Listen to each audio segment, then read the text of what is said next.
Actually really it's a proud moment అండి. Feeling Vizag ఇటీ అని చెప్పుకోవడానికి. అంటే మన వైజాగ్ కీర్తిని ప్రఖ్యాతిని ప్రపంచ నలుమూలని విస్తరించడానికి ఇది ఒక మంచి అద్భుతమైన అవకాశం. దీనికి మెయిన్ మూలస్తంభం, బ్యాక్గ్రౌండ్, అడ్మినిస్ట్రేషన్ కింగ్ అంటాం, మనం కింగ్ మేకర్ అంటాం. ఆయనే నారా చంద్రబాబు నాయుడు గారు. సో ఆయన గతంలో ఏదైతే మోడీ గారు దృష్టిలో ఉంచి ఒక్కసారి ఈ యోగా ఏదైతే ఉందో యోగా డేని ఘనంగా ఇక్కడ నిర్వహించాలని చెప్పి అడగగా వెంటనే ఆయన చంద్రబాబు నాయుడు గారి మీద ఉన్నటువంటి నమ్మకం కానీ ఆయన మీద, ఆయన వర్క్, ఆయన అడ్మినిస్ట్రేషన్ మీద ఉన్నటువంటి అపారమైన నమ్మకంతో ఈ బాధ్యతను అప్పచెప్పారు. సో దానికి అనుగుణంగా ఆ రోజు నుంచి ఈ రోజు వరకు ఈ యొక్క ఈవెంట్ని వైజాగే కాదు ప్రపంచ నలుమూలల చరిత్రలో గుర్తుపెట్టుకునే విధంగా, అంటే గిన్నీస్ బుక్ ఆఫ్ రికార్డ్స్లోకి ఎక్కింది. కానీ ఇన్ని లక్షల మంది క్రౌడ్ని ఎటువంటి అవాంఛనీయ ఘటనలు జరగకంటే, ఎందుకంటే రీసెంట్గా మనం చూసుకోవచ్చు ఈ ఏడాది చాలా వరకు ప్రజలందరూ కూడా భయాందోళన ఉన్నారు. అంటే ఎక్కడైనా పబ్లిక్ మీటింగ్స్కి వెళ్ళాలన్నా కానీ సో ఏమైనా జరుగుతుందేమో, తోపులాట అవుతుందేమో, సో రకరకాల భయాందోళన ఉన్నా కానీ కేవలం ఒకే ఒక నమ్మకం, అది చంద్రబాబు నాయుడు గారు. ఎందుకంటే ఆయన ఏ పనికి శ్రీకారం చుట్టినా అద్భుతంగా చేస్తారు. సో ఆయన అడ్మినిస్ట్రేషన్ ఎలాగుంటుంది అనేది నిలువెత్త నిదర్శనం ఈరోజు ఎంత గ్రాండ్ సక్సెస్ యోగాంధ్ర ఈవెంట్ 2025 ఏదైతే వైజాగ్లో గిన్నీస్ బుక్ ఆఫ్ రికార్డ్స్లో నెలకొల్పడమే కాకుండా ఆల్రెడీ నిన్న కూడా 25,000 మంది గిరిజన స్కూల్ స్టూడెంట్స్ అందరూ కూడా సూర్య నమస్కారాలు చేసే విధానం కూడా అన్ని చోట్ల కూడా ఎక్కడ కూడా, అంటే డిపార్ట్మెంట్, ఇటు పోలీస్ యంత్రాంగం కానీ అధికారులు కానీ అందరూ కూడా ప్రతి డిపార్ట్మెంట్ నుంచి స్వచ్ఛందంగా, అంటే ఈరోజు ప్రజలు కూడా ఎవరు కూడా మార్నింగే 4 o'clockకి, అంటే ఇటువంటి పబ్లిక్ మీటింగ్ వచ్చేసరికి డే టైం చేయడం వేరు. అంటే ఈ మార్నింగ్ 4 గంటలకి ఎప్పుడు, అంటే యోగా అనేది జనరల్గా ఎవరికి, అంటే కొంతమంది ఎవరైతే రెగ్యులర్గా ఈ ఫిజికల్ ఎక్సర్సైజెస్ కానీ లేదా రెగ్యులర్గా జిమ్కి వెళ్ళే వాళ్ళు లేదా ఈ మానిటరింగ్ ఉన్న వాళ్ళకి అవగాహన ఉంటుంది. కానీ జనరల్ పబ్లిక్ వచ్చేసరికి యోగా అంటే ఏంటి, ఆసనాలు అంటే ఏంటి అన్నది ఎవరికీ తెలియదు. కానీ ఈ గడిచిన ఈ 2-3 నెలలు ఏదైతే ఈ యోగాంధ్ర మీద తీసుకొచ్చినటువంటి వినూతమైన చైతన్యం, people are aware of health, happiness, peace, harmony amongst the humanity, and being happy and healthy, we can make a good society, we can make a good country, we can make a leader, Vishwaguru of the world. It was excellent arrangement by the state government, especially Chief Minister Chandrababu Naidu and Pawan Kalyan ji and Nara Lokesh. All of them, they enhance the public interest, motivation and attention to attend in this International Yoga Day. Vijayawada నుండి నేను యోగాకి ఇక్కడికి వచ్చాను. మన నరేంద్ర మోడీ గారు మరియు మన చంద్రబాబు నాయుడు గారు నిర్వహిస్తున్న దీనికి దాదాపుగా లక్షలాది పైగా జనాలు, 4-5 లక్షల మంది పార్టిసిపేట్ చేశారు. యోగా అనేది జీవితంలో ఒక భాగం. ప్రకృతి వికృతి విద్య సర్వభూత ప్రదాత యోగేనం కర్మ పాపం శాపం శక్తి అయిన నమామి అని త్యాగరాజు వారు చెప్తూ ఉంటారు. అంటే మన శక్తి కానీ మన ఇంద్రియాలు కానీ ఈ పని చేయాలి అంటే యోగా అనేది చాలా అవసరం. మన ఇంద్రియాల్లో ఉన్న ప్రతి భాగానికి యోగా ద్వారా మరి మంచి స్వస్థత దొరుకుతూ ఉంటుంది. కాబట్టి యోగాని మళ్ళా పునర్నిర్మించి ప్రపంచవ్యాప్తంగా ఎస్టాబ్లిష్ చేసినటువంటి మహనీయులు ఎవరన్నా ఉన్నారంటే ఆ క్రెడిట్ నరేంద్ర మోడీ గారికి, చంద్రబాబు గారికి దక్కిందని చెప్పడంలో ఏమాత్రం కూడా సందేహం లేదు.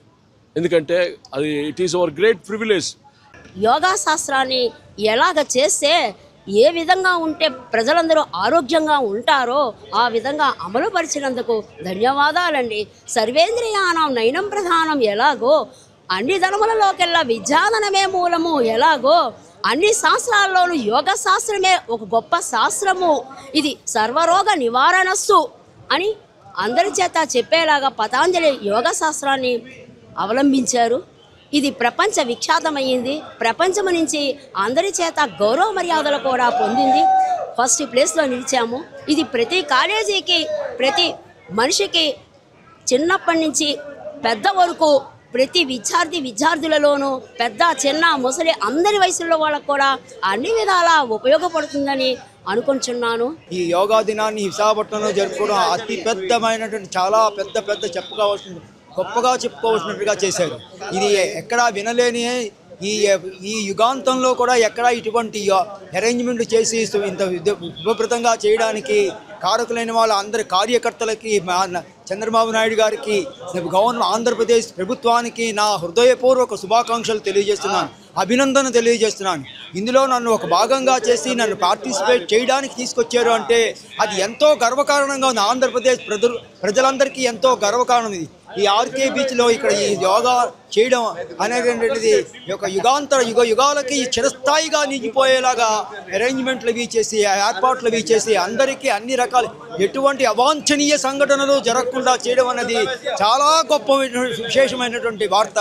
ఇది ఇలాగ ముందు కూడా ఇలా ఎన్నో ఈవెంట్లు చేయాలని ప్రతి సంవత్సరం ప్రతి యోగా చేయడానికి అవకాశాలు కల్పించాలని ఆంధ్రప్రదేశ్ ప్రభుత్వం వారిని భారత ప్రభుత్వం వారిని కూడా మనస్ఫూర్తిగా కోరుకుంటున్నాను. వైజాగ్ పేరు ప్రఖ్యాతల్ని జగద్విఖ్యాతం చేశారు ఈ యోగా పేరుతో. ఇక్కడ విశాఖపట్నం ఎక్కడుందో అందరికీ తెలిసే ప్రపంచం నలుమూలలో తెలిసేలాగా యోగాను చేసి వీధి 20-30 కిలోమీటర్ల పొడుగునా జనం ఉత్సాహంతో పరిగెత్తుకొచ్చారంటే ఇంతకంటే కావాల్సింది ఏంటి కావాలి? విశాఖ నగరానికి రంగులు దిద్దారు యోగా పేరుతోటి. Actually my name is Tripura అండి. నేను హైదరాబాద్ నుంచి వచ్చాను ఇక్కడికి. వరల్డ్ రికార్డ్ సాధించడం అన్నది అదేం చిన్న విషయం కాదు. అది కూడా ఇంతమంది వేరే వేరే రాష్ట్రాల నుంచి అన్నిటి నుంచి కూడా వచ్చి ఇంత సక్సెస్ఫుల్గా చేయడము, వైజాగ్ అన్నది కూడా చాలా ఇంకా గ్రోత్ ఉండి ఇంకా మనకి డెవలప్మెంట్ వస్తుందని ఆశిస్తున్నాం అండి. ఎందుకంటే తెలుగు రాష్ట్రాలు ఏదైనా ఒకటేనండి. తెలంగాణ అన్న ఒకటే, ఆంధ్ర అన్న ఒకటే. ఎవరైనా మనుషులమే, తెలుగు వాళ్ళమే అంతే. గిన్నీస్ బుక్ వరల్డ్ రికార్డులో నమోదు చేయించడం కోసం చంద్రబాబు నాయుడు గారు ఈ ప్రోగ్రాం చేయడం అనేది చాలా అద్భుతమైన విషయం అండి. ప్రపంచం అంతా కూడా ఈరోజు వైజాగ్ వైపు చూస్తుంది. అది కరోనా అటువంటి గడ్డు కాలం నుంచి మనం బయటపడుతున్న తరుణంలో ఇప్పుడు ఇలాంటి యోగా చేయడము, ఈ ఆరోగ్యాన్ని కాపాడుకోవడము అట్లాంటివన్నీ చాలా అవసరం. నిత్యావసర ప్రాక్టీసులు అయిపోయినాయి, సాధనలు అయిపోయినాయి మనందరికీ. అట్లాంటి గడ్డు కాలంలో మనము ఇప్పుడిప్పుడే బయటపడుతున్న తరుణంలో ఇలాంటిది అవేర్నెస్ ప్రోగ్రాము చేయడం అనేది చాలా అద్భుతమైన విషయము.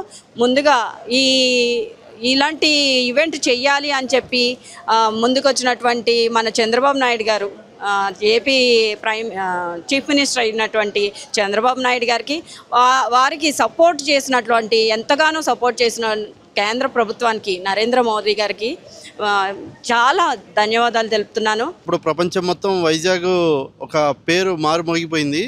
ఈ యొక్క 5 లక్షల జనాభాతో మనం యోగాసనాలు వేయటం వల్ల ప్రపంచ వరల్డ్ రికార్డు కూడా సాధించాం. ఈ యొక్క వైజాగ్ అనేది, ఈ యొక్క ప్రదేశం మన భారతదేశంలో ఎక్కడా ఇటువంటి ప్రదేశం ఉండదు. ఒక పక్కన చూస్తే సముద్రం మన మీదకి, మన దగ్గరలోనే అలలు వచ్చేసినట్లు అనిపిస్తుంది. అంత దగ్గరలో సముద్రం దగ్గర యోగాసనాలు వేయడం అనేది చాలా అదృష్టంగా భావించవచ్చు. ఇది ఒక ఆహ్లాదకరమైన ప్రదేశం. వైజాగ్ ఒక ప్రత్యేకమైన స్థానాన్ని రూపొందించుకుంది, గుర్తింపు పొందింది కూడా. ఈ యొక్క ఆర్కే బీచ్ రోడ్డుని ప్రత్యేకమైన మ్యాట్తో ఎంతో యోగాసనాలు వేయడానికి ఎంతో అనుకూలంగా మెత్తటి మ్యాట్ని ఏర్పాటు చేసి టాయిలెట్స్ విషయంలో కానీ, త్రాగునీరు విషయంలో కానీ, రవాణా విషయంలో కానీ, దూర ప్రాంతాలను తీసుకొచ్చే బస్సుల విషయంలో కానీ ప్రతిదీ కూడా పక్కా ప్రణాళికతో ఏ బస్సు ఏ కంపార్ట్మెంట్ దగ్గరికి వెళ్ళాలనేది వివరంగా వాళ్ళకి తెలియజేసి పక్కా ప్రణాళికతో ఈ యొక్క అంతర్జాతీయ యోగా దినోత్సవాన్ని విజయవంతం చేశారు. ఇంత ఈవెంట్లో ఆర్గనైజ్ చేయాలంటే చాలా కష్టం. ఎవరికి ఏమి కాకుండా ఇంత బాగా చేయడం అనేది చిన్న విషయం కాదు. అండ్ నెక్స్ట్, ఇది ఇంటర్నేషనల్ ఈవెంట్. ఇది మన స్టేట్కి, రాష్ట్రానికి చాలా గౌరవం, గొప్ప విషయం అనే చెప్పొచ్చు. ఇలా ఆర్గనైజ్ చేయాలంటే ఎంతోమంది ఎంతో కృషి చేస్తే కానీ ఇదంతా జరగని పని. ఇందులో పార్టిసిపేట్ చేయడం నాకు, నా ఫ్రెండ్స్ అందరికీ చాలా సంతోషంగా, ఇన్స్పైరింగ్గా ఉంది. అందరూ ఇలాగే యోగా చేస్తూ చాలా హ్యాపీ అండ్ హెల్తీగా ఉండాలని కోరుకుంటున్నాం. వైజాగ్ ఇమేజ్ ఇప్పటికే రోజు రోజుకి పెరుగుతుందని చెప్పొచ్చు. ఎందుకంటే చాలా కొత్త ఈవెంట్స్ అని ఇవన్నీ జరుగుతున్నాయి. దీని ద్వారా ఇంటర్నేషనల్గా తెలుస్తుంది అని కూడా చెప్పొచ్చు మనం. ఇప్పుడు యంగ్స్టర్స్ అయితే మొత్తం వీడియో గేమ్స్కి వాటికి ఎడిక్ట్ అయిపోతున్నారు. ఇలాంటి ఇనిషియేటివ్ మన సీఎం అండ్ పిఎం తీసుకోవడం చాలా గ్రేట్ అనే చెప్పొచ్చు. ఒక యంగ్స్టర్స్కి కానీ ఈవెన్ ఓల్డ్ పీపుల్ కూడా వచ్చారు. నేను ఒక వైజాగేట్ అవడం నాకైతే చాలా గర్వంగా అనిపించింది ఒకసారిగా. ఇదొక ఇంటర్నేషనల్ కాబట్టి అన్ని కంట్రీస్ వాచ్ చేస్తున్నాయి. సో మేము ఒక వైజాగేట్గా చాలా హ్యాపీగా ఫీల్ అవుతున్నాం. మేము ఇప్పటి వరకు యోగా మీద అంత కాన్సన్ట్రేట్ చేసేవాళ్ళం కాదు, ఇప్పటి నుంచి చేయాలనుకుంటున్నాం. ప్రజల్లో అయితే ప్రతి ఒక్కరికి అంటే యోగా ఒక భాగస్వామ్యం అయిపోయింది జీవితంలో. అంటే ప్రతి ఒక్కరు కూడా ఈరోజు మార్నింగ్ కూడా వృద్ధుల నుంచి పిల్లల నుంచి పెద్దవాళ్ళు యువత యంగ్స్టర్స్ అందరూ కూడా స్వచ్ఛందంగా తెల్లవారుజామున 4 గంటలు వేసి మన వైజాగ్లో ఒక మంచి అద్భుతమైన కార్యక్రమం జరగబోతుంది. మన యోగా డేని మనం సక్సెస్ చేయాలని ప్రతి ఒక్కరూ నిస్వార్థంగా జెన్యూన్గా ఎవరి ఫోర్స్ కానీ ప్రలోభం కానీ లేకుంటే జెన్యూన్గా వచ్చారండి ఇక్కడికి వేదిక వద్దకి. ఎంత జాగ్రత్తగా అయితే బస్సుల్లో ఇక్కడికి ట్రాన్స్పోర్టేషన్ కానీ వాళ్ళకి అరేంజ్ చేసినటువంటి కిట్స్ కానీ మ్యాట్స్ కానీ అన్నీ కూడా ఎంత అద్భుతంగా అయితే అరేంజ్మెంట్స్ చేశారో రిటర్న్ వాళ్ళు వెళ్ళేటప్పుడు కూడా అంతే జాగ్రత్తగా వెళ్ళడం అనేది చాలా హర్షించదగ్గ విషయం. ఈ విషయంలో మన రాష్ట్ర ముఖ్యమంత్రి వర్యులు నారా చంద్రబాబు నాయుడు గారి కాతే ఒకటి ఇంత సక్సెస్ అన్నప్పుడు సక్సెస్ను మటుకు అందరూ పాలు పంచుకుంటారు. కానీ ఏవైనా చిన్న అవాంఛనీయ ఘటనలు కానీ ఏవైనా జరిగినప్పుడు అంటే ఇంత ల్యాక్స్ ఆఫ్ పీపుల్ ఈవెంట్ చేయడం అనేది అది ఆసామాసీలు కాదు. అంటే ఈరోజు ఎంత అవుట్పుట్ వచ్చిందంటే దీని వెనకాతల అడ్మినిస్ట్రేటర్ అంటే ఆ విధంగా ఆయన పనితనం అనేది ఈరోజు ప్రతి ఒక్క సాకువాళ్ళతో చేయించి నిరూపించారు చంద్రబాబు నాయుడు గారు మరోసారి. అంటే ఆయనకి వయసు పైబడవచ్చు కానీ ఆయనలో ఉన్నటువంటి ఆలోచన విధానం కానీ ఆశయాలు కానీ ఆయన యొక్క నైపుణ్యత కానీ ఎప్పటికీ కూడా వయసుని తుడిచిపెట్టిపోతాయి. ఎప్పటికీ కూడా ఆయన ఎనర్జెటిక్గానే వర్క్ చేస్తూ ఎంతోమంది యువతకి స్ఫూర్తిగా ఉంటారు. అలాగే లోకేష్ గారు కానీ అలాగే మన రాష్ట్ర డిప్యూటీ సీఎం పవన్ కళ్యాణ్ గారు కానీ అందరూ కూడా చాలా అద్భుతంగా మన గవర్నమెంట్ని అయితే అందరూ ఎంజాయ్ చేస్తున్నారు. ప్రజలందరూ కూడా ఈ యోగా డేని ఈ యొక్క ఇంటర్నేషనల్ యోగా డే రోజు ఏదైతే విశాఖ ఖ్యాతి కానీ కీర్తి కానీ గిన్నీస్ బుక్ ఆఫ్ రికార్డ్స్లో ఎక్కడం అనేది నేను కూడా సాటి వైజాగ్ వాసిగా చాలా హ్యాపీగా ఫీల్ అవుతున్నాను.